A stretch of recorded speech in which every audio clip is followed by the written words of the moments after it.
Hi everyone, my name is Miles. I work with young people at Woodlands Church in Carrick, and I've really loved over the years the opportunity to come into your school and share at SU and assemblies, and also to see some of you at the Wellbeing Centre. I've missed that over the last few months, and I'm delighted to be able to share with you today for an assembly. Today we're going to be thinking about fear. There's a lot of fear in the world at the moment. I wonder what you're afraid of.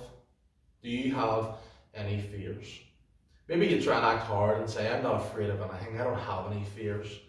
But I think if you're honest, really honest, you'll admit that there are things that you are afraid of, that you too, like me, have fears.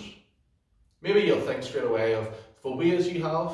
I'm going to stick some phobias on the screen and tell you what they are. So arachnophobia is a common one, which is the fear of spiders.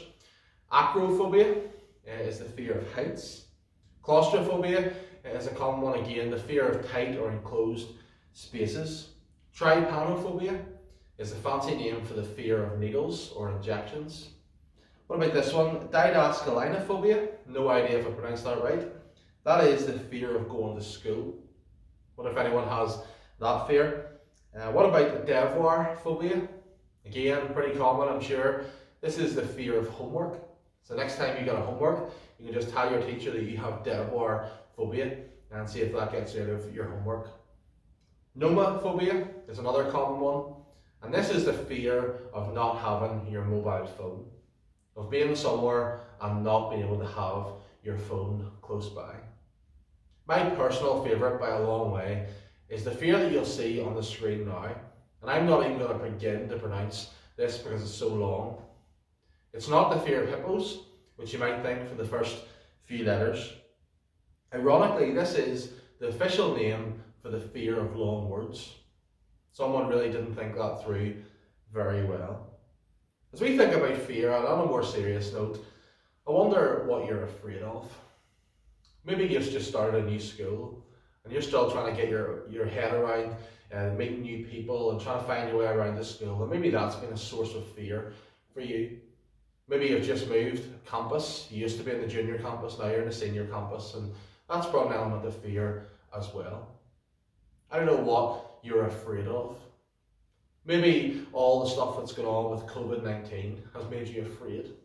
You see the news, you hear the stories, you see all the changes in school, all the masks and tape and everything else, and that makes you afraid.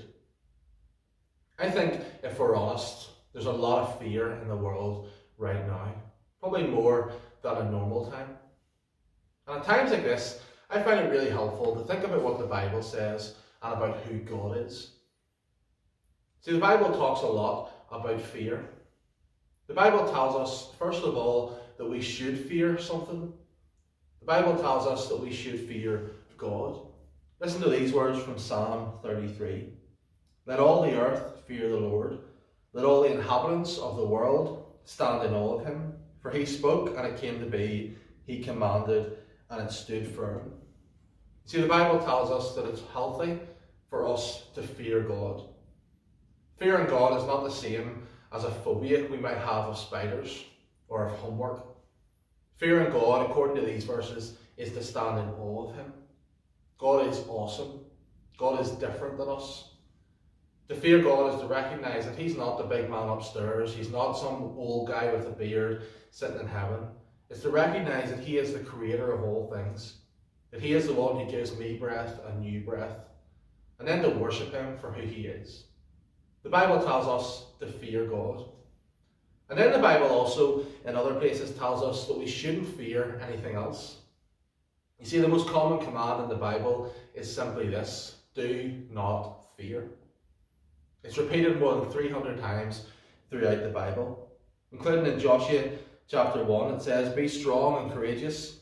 Do not be afraid. Do not be discouraged. For the Lord your God will be with you wherever you go. You see, when Christians fear God, we're able to not fear anything else, or we shouldn't fear anything else, because Christians believe that God is in control of all things. Nothing that has happened over the last few months has surprised God, and nothing that will happen in the future will surprise him either. And so we can be confident in this world because we have a God who is in control. The Bible says that we should fear God. The Bible says that we should not fear anything else.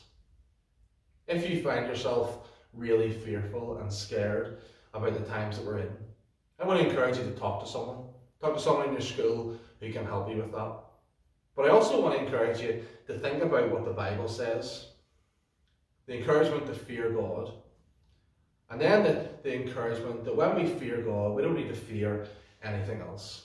Because God is with us and He is in control. Thank you so much for watching.